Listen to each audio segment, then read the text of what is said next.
تو آج کل باقاعدہ سوشل میڈیا کے اوپر بھیک مانگی جاتی ہے، چونکہ بہت سارے لوگوں کی پرائیویسی ہے، بہت سارے لوگوں کی پرائیویسی ہے۔ ایک بہت اچھا میڈیا کا ایک گروپ ہے واٹس ایپ پہ، اور چونکہ پرائیویسی کی بات ہے میں آپ کو اسکرین شاٹ نہیں دکھا سکتا، لیکن اس کے اندر میں نے دیکھا کہ لوگ پوسٹیں کر رہے ہوتے ہیں کہ جی ہم فلاں کے ساتھ تعاون کر رہے ہیں، آپ ہمارے ساتھ تعاون کریں۔ تو یہ بھی وہی طریقہ ہے۔ آپ دیکھیں وہ تو مختلف انداز ہیں، بہت ساری این جی اوز ہیں، بہت ساری این جی اوز ایسی ہیں کہ جن کو ہم زکوٰۃ فطرہ دیتے ہیں، علماء کرام کی جانب سے باقاعدہ تحریری، زبانی، تقریری ہر طرح کی چیزیں موجود ہیں۔ بالکل ایسا ہی ہے، علماء یہ منع کر چکے ہیں کہ ایسے ادارے جن کا آپ کو تحقیقی طور پر معلوم نہیں ہے وہ آپ کا زکوٰۃ فطرہ کہاں خرچ کرتے ہیں، ان کو زکوٰۃ فطرہ اگر آپ ادا کرتے ہیں تو آپ کا زکوٰۃ فطرہ ادا نہیں ہوتا۔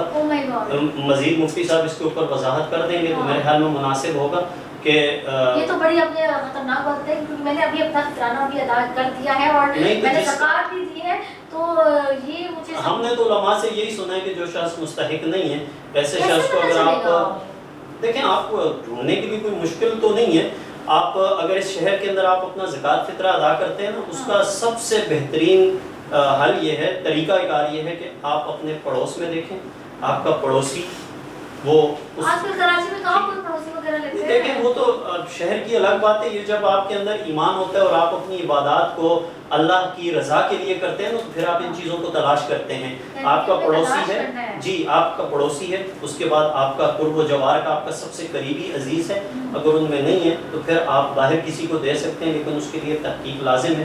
تو میرے خیال میں چونکہ مفتی صاحب اس حوالے سے زیادہ بہتر انداز میں ہم جائیں گے، لیکن اس سے پہلے ہم نعت رسول کو سنیں گے۔ اچھا مجھے بتائیں، یہ سے مجھے چلو وہ مفتی صاحب سے سوال کرنے کی اب جو میں نے دے دیا ہے اس کا کیا ہوگا، وہ قبول ہوگا؟ میں یہ انہوں نے چونکہ زکوٰۃ کی بات کی، میں یہ سمجھتا ہوں کہ ہمیں کسی اور طرف جانے سے پہلے اس مسئلے کو کلیئر کر لینا چاہیے۔ ہاں چلے، میں نے پتہ کس کو بھیجی، جو باکس ہیں مدرسوں کے جو بنے ہوئے ہوتے ہیں، تو ان میں نے الگ الگ باکس میں بنے ہوتے ہیں۔ میں اسی کی طرف آنا چاہ رہا ہوں۔ دیکھیں جی، اس وقت بہت سے سوشل ورکس ایسے ہیں جو اصلاح اور عوامی خدمت کے نام سے پلیٹ فارم لے کے بیٹھے ہوئے ہیں۔